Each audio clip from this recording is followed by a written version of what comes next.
Hi friends, అందరికీ నమస్కారం. Welcome back to Akhila SJ news. నిన్న జరిగిన మీటింగులో నారా చంద్రబాబు నాయుడు గారు అయితే కుటుంబాలను దృష్టిలో పెట్టుకొని ఒక పథకాన్ని అయితే అమలు చేయడం జరిగింది. దీనిని కుటుంబ ప్రయోజన నిర్వహణ వ్యవస్థగా అమలు చేశారు. దీనికి 1.4 కోట్ల కుటుంబాలకు కుటుంబ కార్డులను జారీ చేయాలని ఆదేశాలు అయితే ఇవ్వడం జరిగింది. దీని గురించి పూర్తి విషయం తెలుసుకోవాలనుకుంటే మన ఛానల్ని అఖిల ఎస్జే ఛానల్ని లైక్ చేయండి, షేర్ చేయండి, కామెంట్ చేయండి. అలాగే మరిన్ని మంచి వీడియోస్ కోసం మన ఛానల్ని సబ్స్క్రైబ్ చేయండి. దీని ద్వారా నేను చేసే ప్రతి ఒక్క గవర్నమెంట్ స్కీమ్ గురించి అయితే మీకు తెలియజేయడం అవుతుంది. అయితే ఇప్పుడు ముందుగా అన్ని విషయాలను నేను క్లియర్గా చెప్తాను.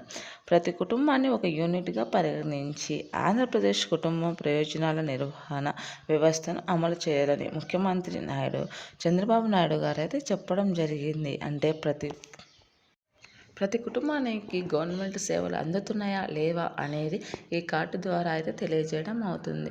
దీనిని జూన్ 2026 నాటికి 1.4 కోట్ల కుటుంబాలకు క్యూఆర్ కోడ్ ఆధారిత కుటుంబ కార్డులను జారీ చేయబడతాయి. దీని ద్వారా గవర్నమెంట్ స్కీములు ఎవరెవరు పొందుతున్నారు, ఎప్పుడు పొందుతున్నారు అనే విషయాన్ని పూర్తిగా తెలుసుకోవచ్చు.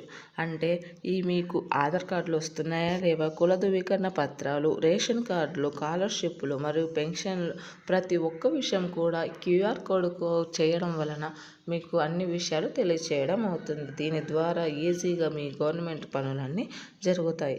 కావున ఈ పథకంలో మీరు సేవలను చేయించుకోవచ్చు. ఇది జూన్ 2026 నాటికి పూర్తి చేయాలని నారా చంద్రబాబు నాయుడు గారు అయితే ఆదేశాలు ఇవ్వడం జరిగింది. కావున ప్రతి ఒక్కరూ కూడా దీనికి సహకరించాలని ప్రజలకు పిలుపునిచ్చారు నారా చంద్రబాబు నాయుడు గారు. రాష్ట్రంలో ఉండే ప్రతి వారికి కూడా, కుటుంబాలకు కూడా అన్ని పథకాలు అమలు కావాలి, అందరికీ అందుకోవాలని దృష్టిలో పెట్టుకుని దీనిని ఏర్పాటు చేయడం జరిగింది.